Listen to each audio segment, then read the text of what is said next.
વલસાડ જિલ્લા પોલીસે પણ ગેરકાયદે ભારતમાં પ્રવેશેલા બાંગ્લાદેશી નાગરિકો વિરુદ્ધ મોટી કાર્યવાહી કરી છે। પોલીસે ઉમરગામ વિસ્તારમાંથી એક મહિલા સહિત 7 બાંગ્લાદેશી નાગરિકોની ધરપકડ કરી છે।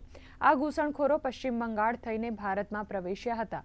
ત્યારબાદ તેઓ દેશના વિવિધ શહેરોમાં ફર્યા અને છેવટે ઉમરગામ પહોંચ્યા હતા। અહીં તેઓ એક કંપનીમાં કામ કરી રહ્યા હતા। પોલીસે છેલ્લા 2 દિવસમાં વિશેષ કોમ્બિંગ હાથ ધર્યું છે। આ દરમિયાન 700થી વધુ શંકાસ્પદ લોકોની અટકાયત કરવામાં આવી છે। જિલ્લાના ઔદ્યોગિક વિસ્તારો અને કંપનીઓમાં પણ પોલીસની તપાસ ચાલુ છે।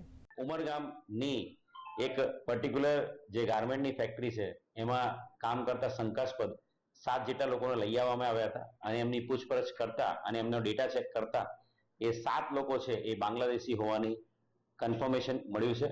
આ 7 લોકોની પૂછપરછ કરતા બાંગ્લાદેશની બોર્ડર થઈને નેપાળ અને નેપાળથી પછી પશ્ચિમ બંગાળ રાજ્યમાંથી એ લોકો અહીંયા ઘૂસણખોરી કરેલી હતી અને ત્યાંથી એ લોકો અહીંયા મજૂરી કામ અર્થે એમણે આવેલા હતા અને અલગ અલગ સમયથી એ લોકો ઉમરગામ વિસ્તારમાં રહેતા હતા।